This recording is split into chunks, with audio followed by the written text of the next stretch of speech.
They locked him in a tiny prison cell for 27 years. Why? Because he dared to dream of freedom for his people. But when he finally walked out, he didn't carry hate in his heart. He chose forgiveness. And then he became the president of the very nation that once imprisoned him. His name was Nelson Mandela. Born on July 18, 1918, in the small village of Mvezo, South Africa, Nelson Rolihlahla Mandela came from a noble lineage. His father, Gadla Henry Mfakanyiswa, was a respected chief and advisor to the Thembu royal family. But when he defied a colonial magistrate, he lost everything: his title, his land, his power.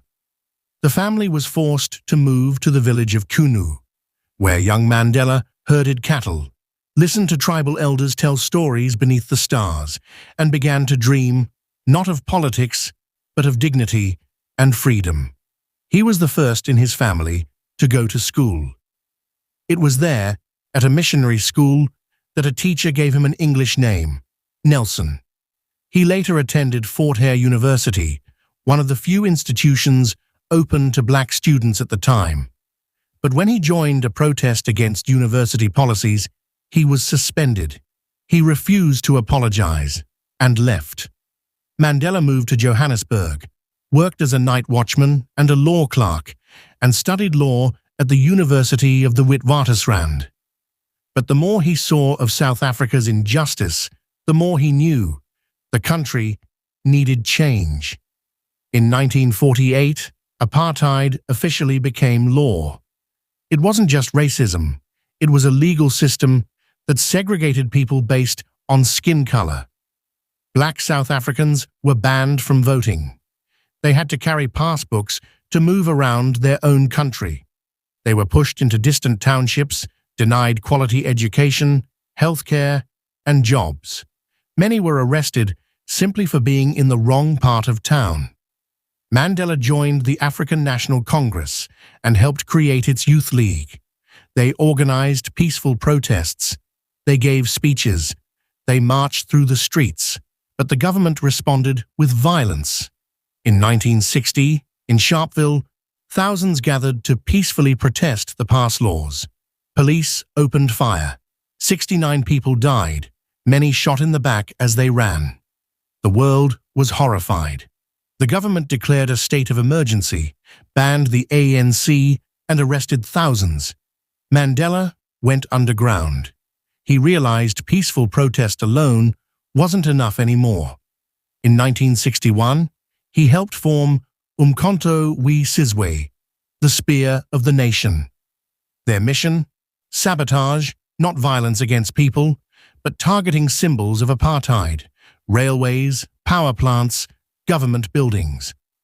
In 1962, Mandela was arrested. He was sentenced to 5 years for illegally leaving the country and inciting protest. But while he was behind bars, police discovered secret documents in a farmhouse near Rivonia, evidence of planned sabotage. Now, Mandela and others faced a new trial. The government wanted the death penalty, but Mandela stood tall and delivered a speech that shook the courtroom. "I have fought against white domination, and I have fought against black domination. I have cherished the ideal of a democratic and free society. It is an ideal for which I am prepared to die." He was sentenced to life in prison. Mandela was sent to Robben Island, a bleak prison off the coast of Cape Town. For 18 years, he lived in a tiny cell with no bed, no plumbing, just a mat and a bucket. He broke rocks by day and read, studied, and reflected by night. He was allowed 1 letter every 6 months, 2 short visits a year. When his mother died, and later his son, he wasn't allowed to attend their funerals. But even in prison, Mandela rose as a leader.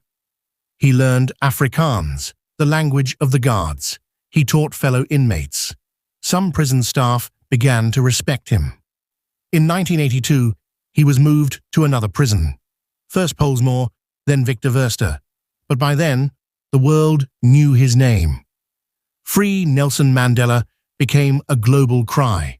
Protests erupted. Countries imposed sanctions. Celebrities raised their voices.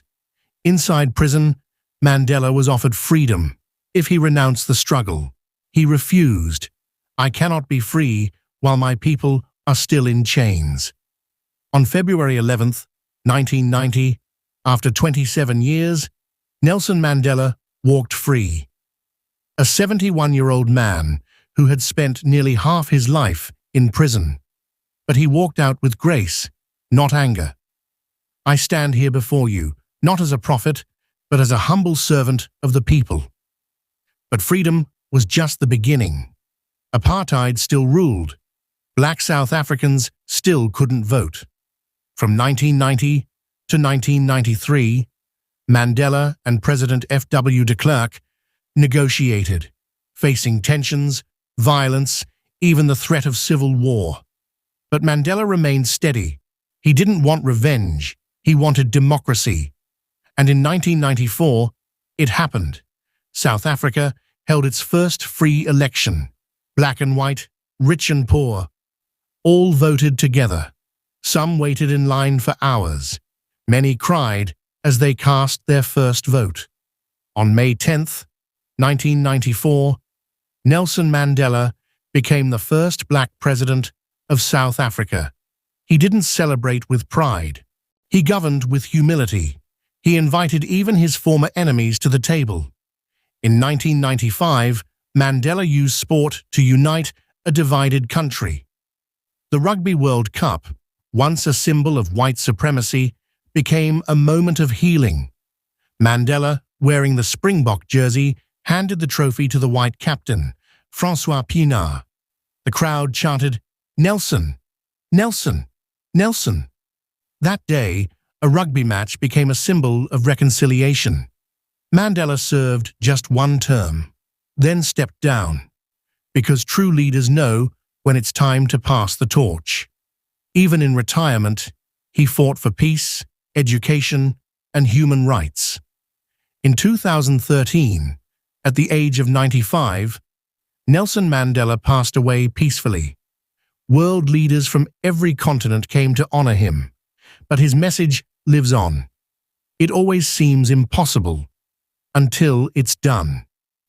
From a village boy to a political prisoner to the president of a nation, Nelson Mandela showed the world that hope is stronger than hate, that forgiveness is braver than revenge, and that real change begins with courage. He won the Nobel Peace Prize, the UN Human Rights Prize, the Presidential Medal of Freedom, and more than 250 global honors. His birthday, July 18th, is now International Nelson Mandela Day, a day to serve others just as he did. This was the incredible journey of Nelson Mandela. If this story inspired you, don't forget to like, share, and subscribe. And if you want more stories that move your heart and feed your soul, check out our other videos. Thanks for watching. We'll see you in the next one.